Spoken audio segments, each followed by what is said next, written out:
He is also the head of our own Center for Media Research, third screen columnist for our Mobile Marketing Daily. Chuck Martin. Thank you, Steve. Thank you. Good afternoon. Oh, come on. Good afternoon. Come on. Let's go, guys. Okay, a couple of questions before we get started. And if you can answer by way of applause, so you don't have to keep rubbernecking. How many of you, by way of applause, own a tablet? Okay. How many of you, by way of applause, during the holiday season or currently have not necessarily bought, but shopped with a tablet?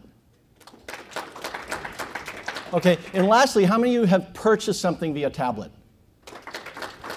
Okay, good. It's getting fewer and fewer. Okay. What we're going to talk about today is really the whole mode of transformation of what's going on in terms of commerce and transactions. Well, I'm going to take, that's my phone number up there, and I will take questions by text message, which is the ultimate irony. So you can text me from your laptop to my iPhone, and we can talk about tablets. I'll take questions, so we'll integrate questions as we go by text message, so feel free to text me during the panel. We've got a great panel today. And everyone with a very wide range of expertise. So let me introduce the panelists, starting with my immediate left. Sarah Amate is Vice President and Mobile Marketing Director of Mobext, a full-service mobile agency within Havas, whose clients include Sears, McDonald's, Fidelity, and Volvo. Sheila Collins, Senior Manager of Digital Commerce in the Consumer Card Services Group at American Express. She focuses on working across channels to find points where customers are. Next is Derek Fridman, Creative Director of Sapient Nitro, the integrated marketing technology services firm whose clients include Target, JCPenney, and Bed Bath & Beyond. Next is Chris Gonzalez, Director of Mobile Product Management at Gilt Group, the event-based shopping site which was the first with a tablet shopping app the same day the iPad was introduced. And lastly is Alex Schmelkin, President and co-founder of Alexander Interactive, an e-commerce and design agency whose focus has been on how to maximize for tablets. Please join me in welcoming the panel. I'd like to start by benchmarking sort of the scope of where tablet commerce is right now. And Gilt Group really was early on, so you've kind of watched it go. Where do you see it now, and how did it kind of get here? Has it been straight up? Has it been slow growth? What's it look like for commerce? So for those of you who have heard of Gilt before, Gilt's been around for maybe 4 years. Our mobile program was started about 2.5 years ago. We are basically a flash sales site. Sales go on at noon.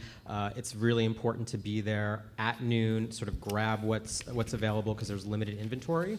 We started our mobile team mainly because not everybody's at their desk at 12 noon. And quickly moved into the tablet commerce space, launching the day that the iPad came out. What we've seen over that 2.5-year period is mobile in general taking up about 25% of our revenue. We also see that percentage of revenue increase on nights and weekends. Speaking specifically about tablet commerce, of that 25% that's mobile, maybe about half is tablet. And talking about tablet also gets even more complicated because you're talking about our tablet application, and you're also talking about users going to your full site within Safari itself.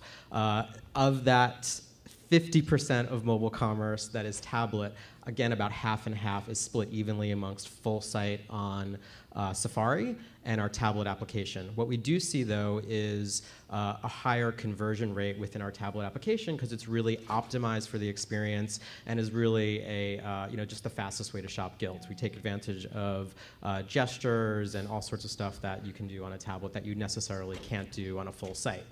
In terms of the growth that we've seen, we continue to see mobile is just kind of growing at an increasing percentage. It's also one of our more successful acquisition channels for new members.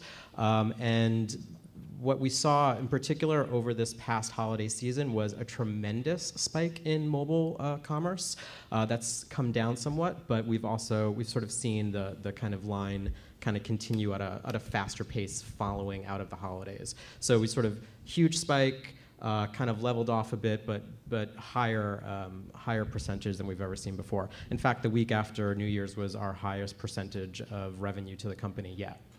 Great, thanks. Sarah, what have you seen? You're dealing with a lot of different clients in terms of commerce and tablets and coming out of the clear blue. What's your benchmark of where things are in commerce? Well, I think that a lot of brands looked in 2010 at their iPad traffic overall is single digits. 2011 definitely took their traffic into double-digit growth. And they're further expecting, or should be expecting, that they're going to see double-digit growth from here on out. I think the biggest thing that caught brands by surprise was that they would see that double-digit growth in their web traffic. I think that the average brand would think that perhaps an iPad audience may or may not have, or a tablet audience may or may not have an overlap with theirs, so they chose not to address it, and they were kind of caught short.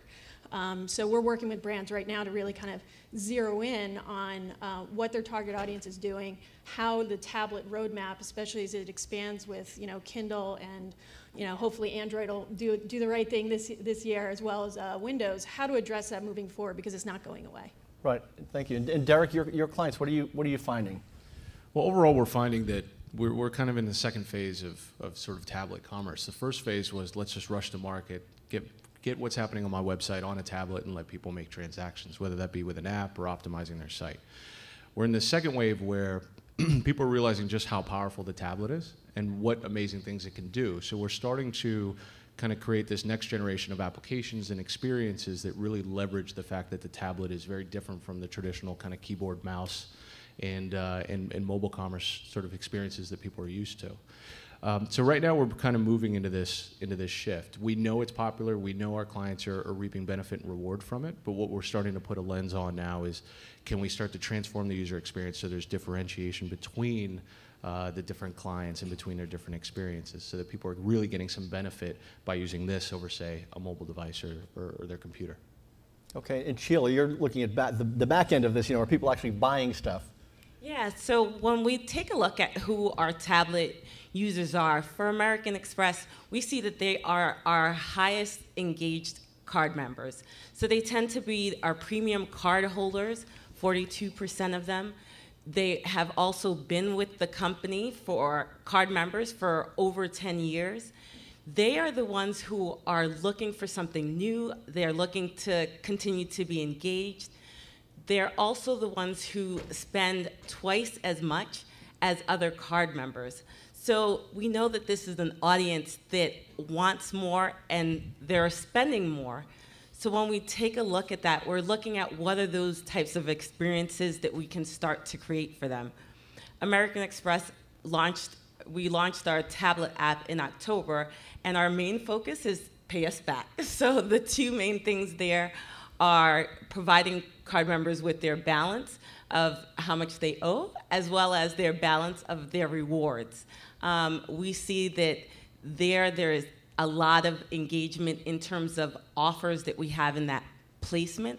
So within our tablet site, it has a really clean presence, and we have an offer that the conversion rates are 10 times higher than conversion rates in other places on our site.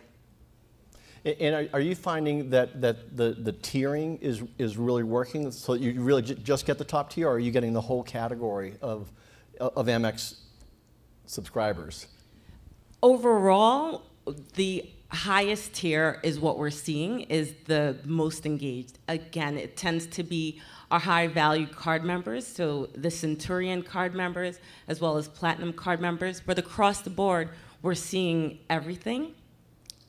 So does that imply, if the marketplace is going, and we've heard this pretty consistently all day now, that it's sort of a higher tier demographic, does that mean that the experience has to be a higher tier experience? Alex, I know you've got a lot of experience in this. Can you talk about the engagement and the experience? Like, what is the experience? What's the level that it needs to be? Sure. I think we found that people expect the tablet experience to be as optimized as everything that they're used to doing on a tablet, be it an app, be it all the different games and things that they interact with. And we've seen on sites that have actually invested the time to optimize themselves for the tablet, they see the great rewards. But it's also a double-edged sword, because if you don't optimize your site for the tablet, we also have data that indicates that you're actually disappointing your customers. There's some examples out there in the market right now. Staples actually just recently launched a great tablet site. But it's a little bit hidden, and if you go to t.staples.com, you could see all these amazing things that they really did with swiping and navigation, but they left the checkout funnel similar to their original site.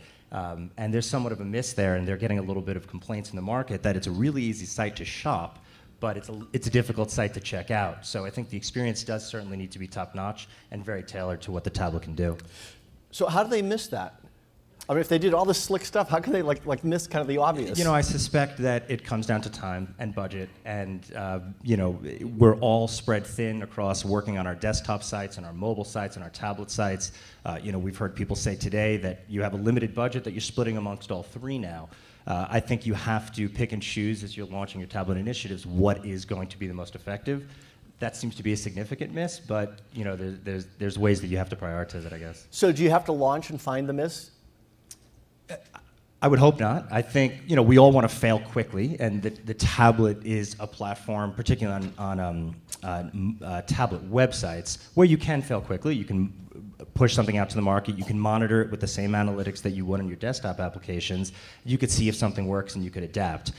It's more challenging in the app space to fail quickly, because as you roll things out, certainly, you know, in Apple's world, you have all of the provisioning and everything that goes with launching an app. So, you know, it's obviously you want to do as much user testing as possible on your stuff before you put it out there. Great. I was going to say, I think we're all getting tablet-cated, that's educated in tablet, and figuring out what works. Is that another new buzz? We're categorizing all the buzzwords today. Tablet-cated, got it? I was going to say, but I think there are some brands that are doing some really neat things in this space. So there's Sephora. They have a really fun tablet application where they allow the users to shop and browse, but at the same time, there's opportunities to use some of the things that are natural to the tablet application. So there's a virtual mirror, so the camera allows you to look at yourself and apply techniques that you see on the YouTube video. So it's a combination of making content and commerce fun at the same time. And I think there's a lot of opportunities to do that as we continue to explore tablet. Great, thank you. Chris, I've got a question from Jessica in the audience. Is your tablet site optimized, and if so, how does it differ from your tablet app, and how has engagement been different? Do you feel it's necessary to have both? Which is also a question that came up earlier today. Sure, I think it's a great question. I do think it's necessary to have both. Not every user is going to necessarily have your app downloaded onto their device. They may just use Safari, go to gilt.com, for example. And the Safari really is kind of like this beautiful application, one of the killer applications of the tablet in general. Just to be able to browse the internet is amazing. There is a large difference between our tablet application, what's offered there, and what's offered on site. In mobile in particular, we have a we have a belief that we don't necessarily need to have feature parity with the site, but we do want to have product parity with the site, meaning every single bell and whistle that does get offered on the web, we don't necessarily want to offer on mobile. We also feel that it's important that the experience be pared down and really narrow, and for some reason it's a little bit easier to do that on mobile these days than it is necessarily on a full site. I think over the past couple of years, full sites have tended to become a little bit more cluttered with features and information.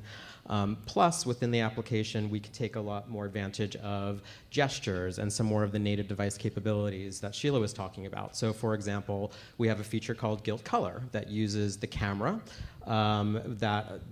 so you can sort of scan the colors in your environment, and it will pull up in real time any products that are currently available in inventory. So I can focus my camera on the blue pillow that's on my couch and maybe find a blue blanket that may match that pillow. We also allow things like being able to drag and drop a product at any point within the experience into your cart. So it's just super quick, super kind of fun also. You know, sort of features that we do educate users about, but can be Easter eggs as well. And when users find them, they just sort of love them. They sort of kind of love that serendipity and fun of it. Great. What about location-based? Someone in the audience wants to know about location-based commerce with tablets. Are you seeing any of that, or is that really just staying with mobile? Anybody? Take that one.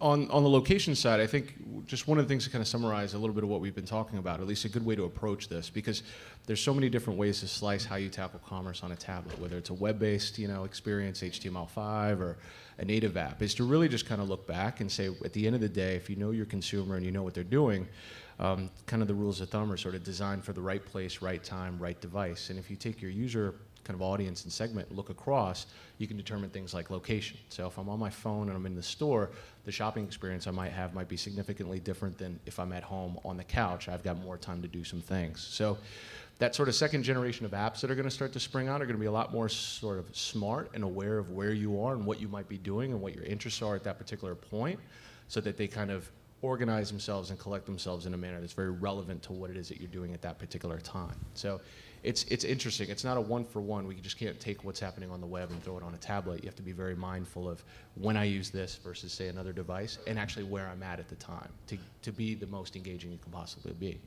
Right, Sarah, can you talk about the actual location? Yeah. Are people going to actually, and I know you're interested in this as well, will they take it to the physical location, or is it going to be with the TV? Is it going to be on the couch, on the bedstand, whatever? Where is it going to happen? Well, I think that if we're talking about location, we're talking about 3G versus Wi-Fi tablets, right? And there's certain limitations that Wi-Fi poses when it comes to location, whereas mobile devices and 3G devices have GPS chips that allow us to target.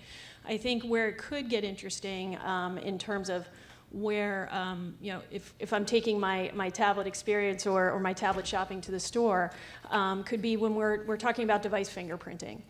So there's companies out there like Blue Kava that are looking at Wi-Fi behavior of smartphones and tablets and kind of attaching them. And so I think we're at the beginning stages of understanding via companies like this whether or not people are kind of making it to the store. Right. You have some thoughts? Well, I was thinking about some use cases of tablet applications that do a good job of using location.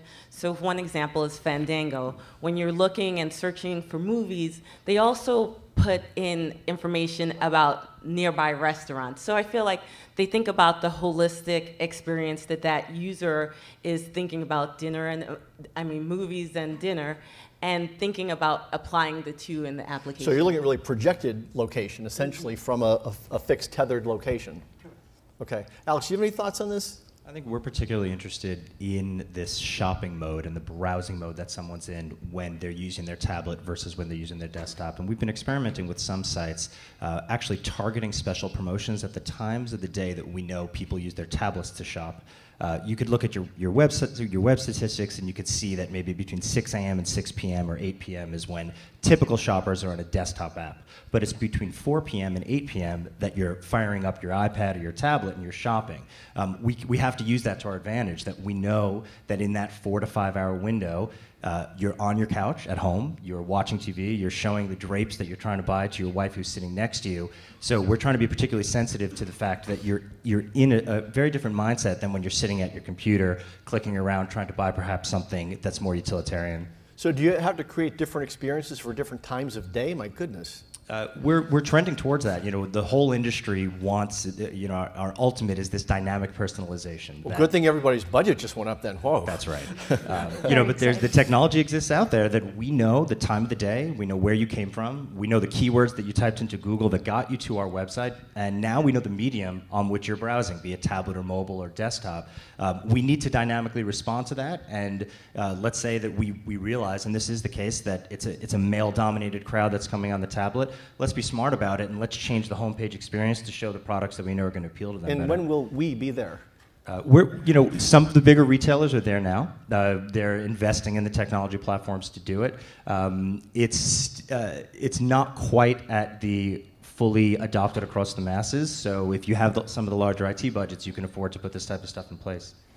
I've got another question from the audience. Any data on TCommerce related to magazine apps and edit in our advertising? Anybody have any data on that or insight? If not, that's okay. We're just starting to explore sort of the connection between commerce and content at Gilt. So just to sort of echo what we're talking about here, Gilt has always been very much about that noontime experience, fast shopping. But of course, what we're seeing, like everybody else, with tablets is our peak traffic period is at night between 8 and 11 p.m. sitting on the couch. We are starting to think a lot more about this kind of browsing sort of experience as opposed to speed shopping, and how can content sort of fit into that. In particular, one of the newer properties at Gilt is Gilt Taste, basically an artisanal food website. We are developing a tablet application for that is really all about this connection between content and commerce. The editorial director of Gilt Taste is Ruth Reichel, formerly of Gourmet Magazine, has amazing recipes, amazing stories, and we're really thinking about how can we sell product, of course, but how can we do that through the recipes themselves? How can we do that through the stories themselves? How can we be more of an inspirational guide for our users, and how can the experience be more sort of immersive and browsy and less about kind of this purchase funnel that necessarily starts wide and just hammers you all the way through to checkout. Yeah. How many, by way of applause here, use Guild? Okay. So we're up here talking, and they're buying stuff because the deal just came out, right? Just at noon, just for good timing. So, go ahead. I just wanted to jump in here. I think it's a really early stage for commerce to move, off the site or off the app. But I think you're starting to see some interesting players, such as Hearst. There have been some tests out there, so it's early stage. But I think it could be really an interesting challenge for a lot of brands to say that commerce is actually happening, off of my site. How do I capture that activity and get some insights out of that? Okay, I've got a great question because it's an associate of yours that's asking a question of somebody else on the panel. This is like mine stuff. We'd like to know from Gil to elaborate on the TCommerce within Flipboard. So we recently just started experimenting with that also with Guild Taste. So I think Guild Taste was the first commerce launch partner within Flipboard, essentially leveraging the mobile website that we've built also for Guild Taste. And I think at this point, it's really, speaking before about failing quickly, we're just all about experimenting, just trying new things out to see what will work and what won't work. And this is definitely, at this point, still an experiment. We're just kind of exploring how can we, gain brand loyalty, gain users, but also sell product through Flipboard. No real results there yet to speak about. Okay. Derek, can you talk a bit about other uses of tablets? I know we talked about how assisted selling, that kind of stuff. Some other platforms, other places you see the tablet being deployed. Sure. One of the big things we're seeing with retailers, and as we start to kind of learn about tablets and consumer usage, is that we said if we're going to go to the trouble of making kind of a beautiful customer experience that someone's going to download and use at home, and when you walk into the store to shop, the associate has very little idea of what was actually online or what you might have seen. And if you think about associate screens or actually retail store screens, you're talking about an amber screen and an old archaic point of sale system. It's not very helpful. So if the retailer is going to spend all the time in making this beautiful app for its consumers, if you took that app and with some slight modifications brought it into the store and put it in the hands of an associate and let them have it on the floor as well, you've now kind of created this bridge between digital and physical. And when they walk in, you might be able to pull up their account information, look at their wish list, their bag, at what they have, and you have an associate now that's kind of empowered and educated around, here's everything that you've been looking for, I'm going to help you find it, kind of complete the deal. Think that'll freak anybody out? No, I think it's been pretty incredible what we've seen with some of our clients who've actually launched this in store where associates are walking around and helping people.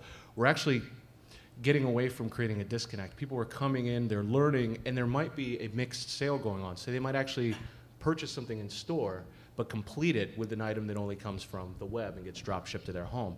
So the associate's taking the fact that we've built this amazing sort of simple app and using it on the floor to facilitate the sale, and then also put a leave behind on their application when they get home where they can kind of complete and sort of finish the conversation.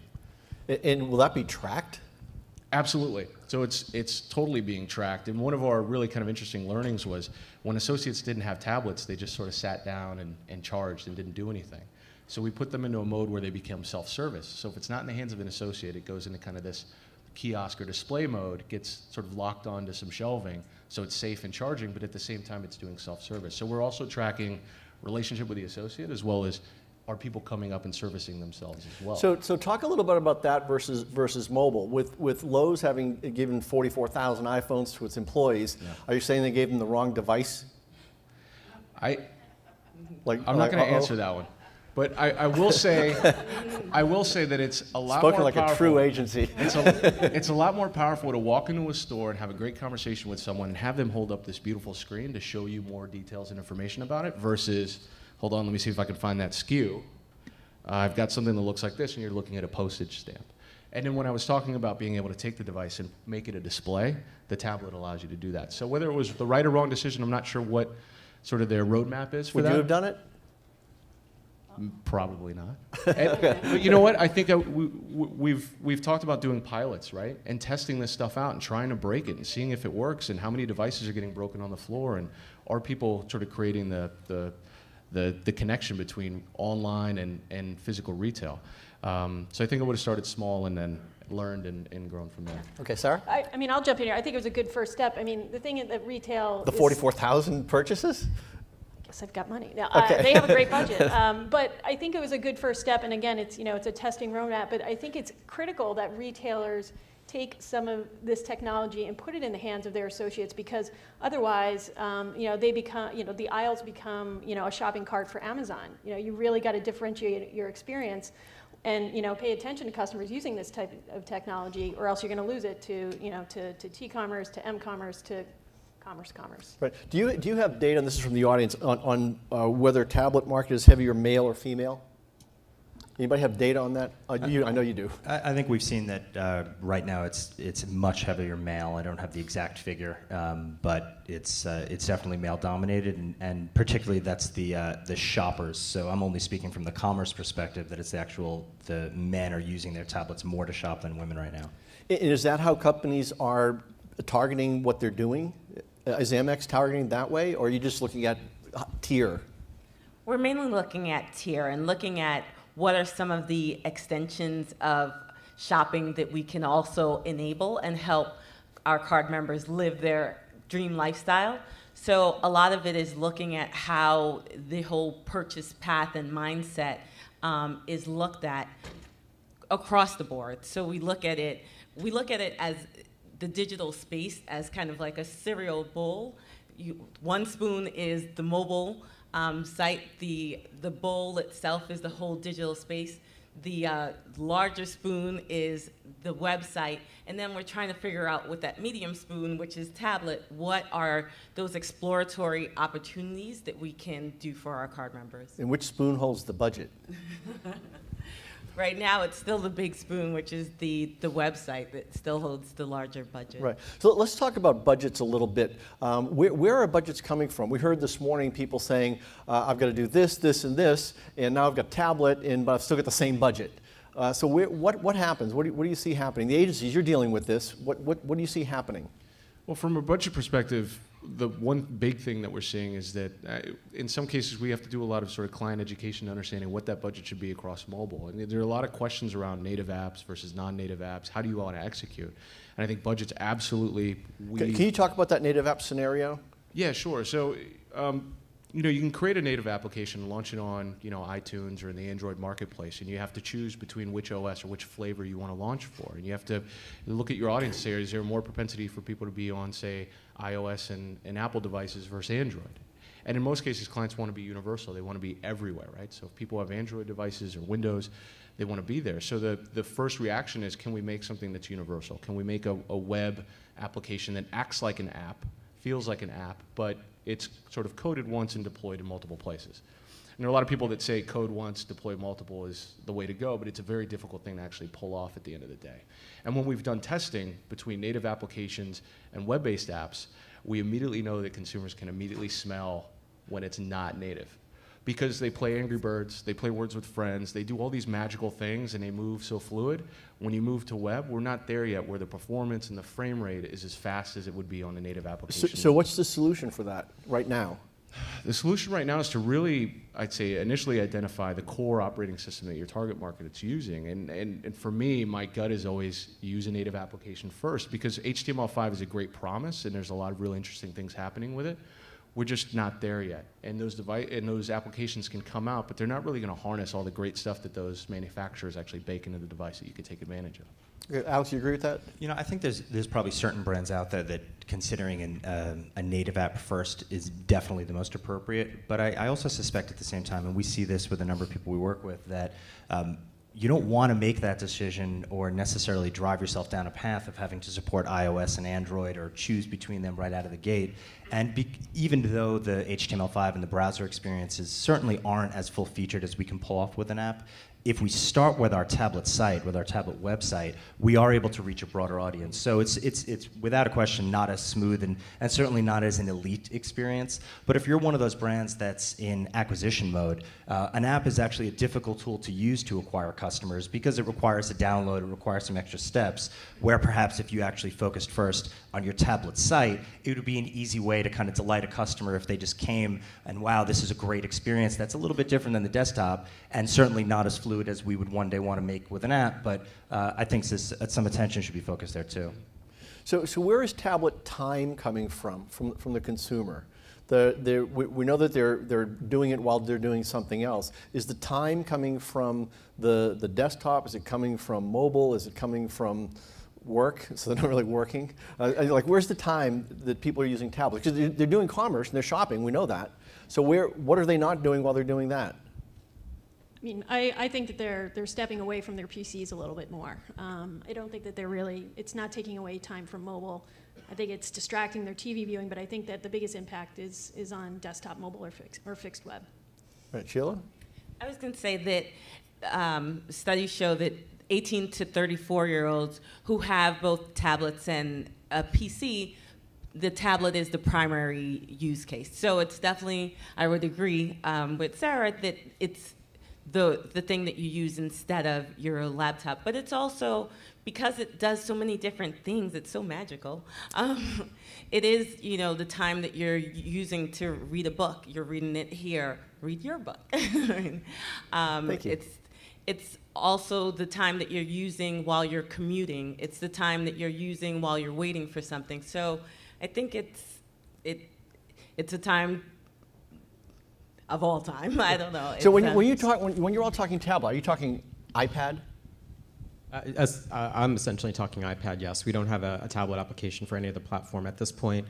We are releasing one for the Kindle very soon, but it's essentially iPad. And talking about kind of making decisions before and like which platform to go with, if you're going to consider making an app, we should just call it what it is. iOS, iPhone, iPad are like, the cash register, money-making machines of the business, definitely. Right. In terms of what it's taking away from, yes, it may be taking away from some desktop, a little bit of TV time, but we tend to not think about that, or in that way in particular. We tend to think about it as the life cycle. So we want to sort of be where our user is at any point within the day. So you wake up in the morning, how long does it take for you to grab your first screen? You're probably reaching for your iPhone immediately to either tell the time or see what email's happening. We want to be there also. You're at work, you're in between emails, it's lunchtime, you're on your desktop. You're commuting home, maybe on your iPad at that point. So you're really kind of thinking about sort of the customer life cycle throughout the day and also throughout the week. Weekend also being very different from a weekday, and sort of where do you fit in at that point in the consumer's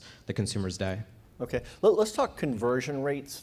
In terms of someone shopping on an iPad versus another device, what are you seeing for conversion rates? High, low, same? Sarah, what are you seeing? I think that what we're seeing is that tablets are slightly outpacing, the desktop. I think we've seen some surge to iPad versus PC conversion. And then what about versus mobile? And I think mobile's slightly behind. It's a good number. I mean, all of these are really good numbers in terms of conversion, but you're seeing iPad kind of winning out. So everybody's really hungry to see tablets really reach scale given those rates. Right, Sheila, conversion rates?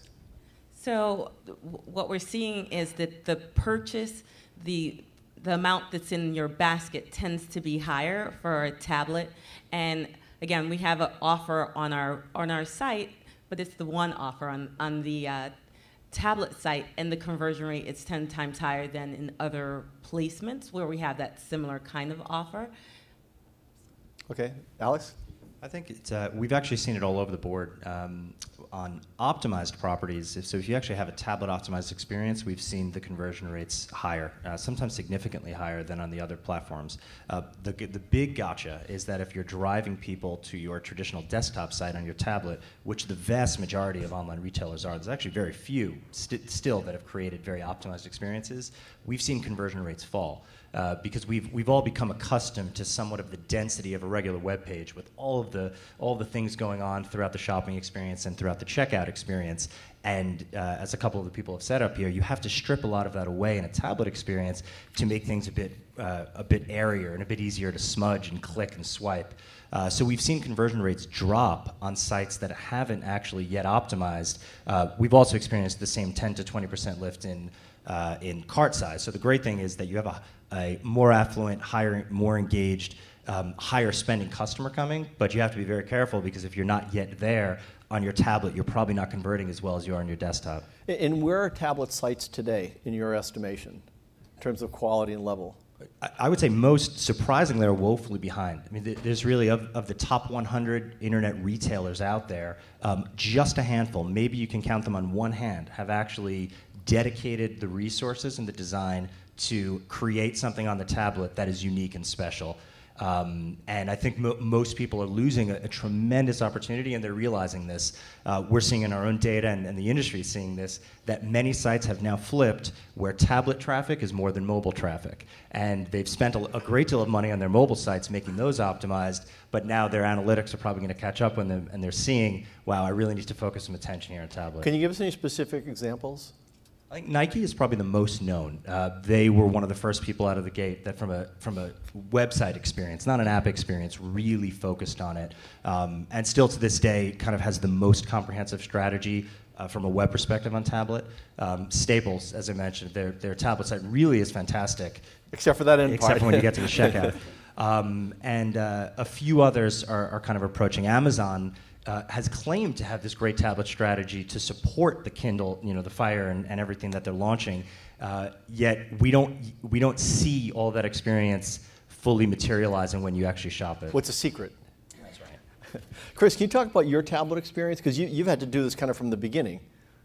So the application itself? Yeah, in terms of how you got to quality on the tablet approach. I mean, out of the gate, I would say that we created a pretty fantastic application, to be honest with you.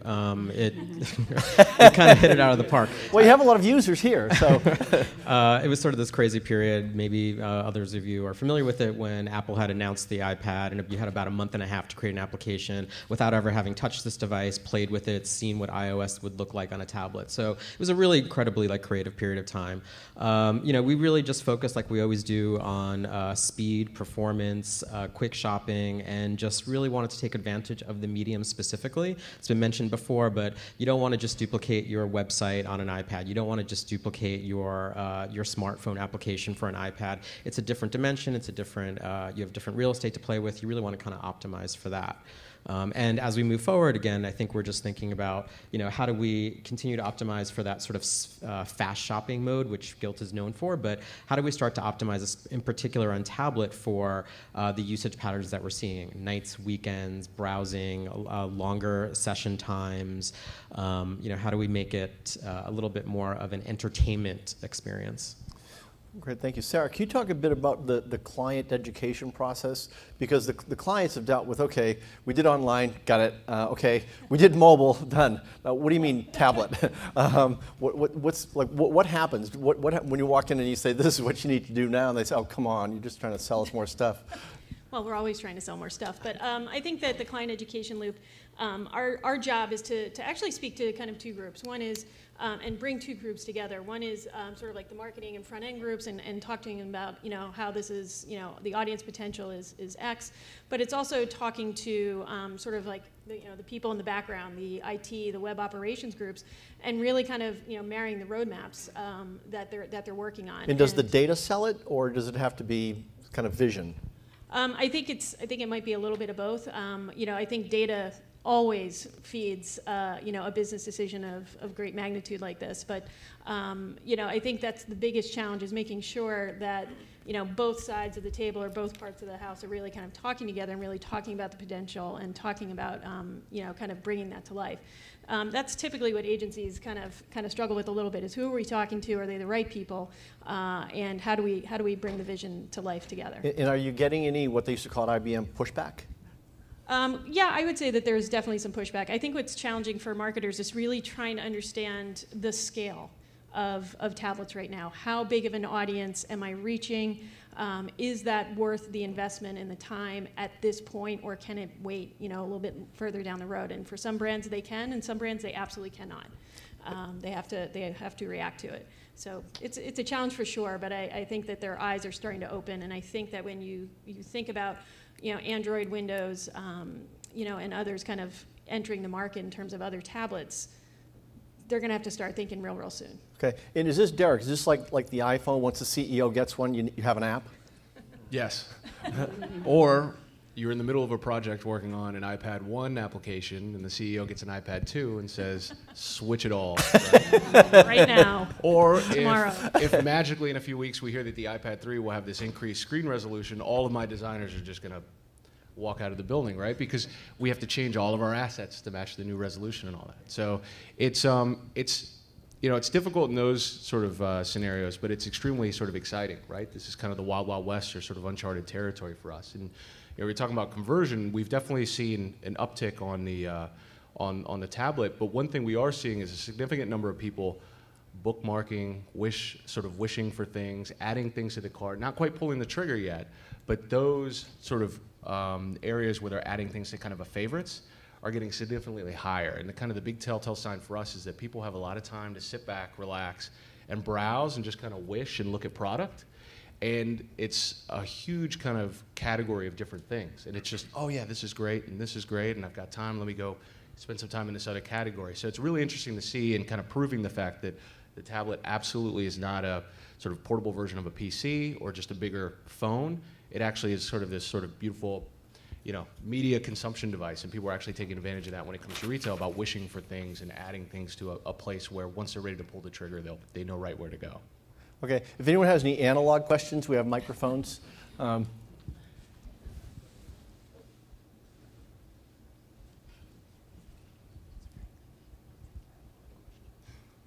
question is for Chris. Chris, early on you mentioned that you were finding that mobile was a really good acquisition channel.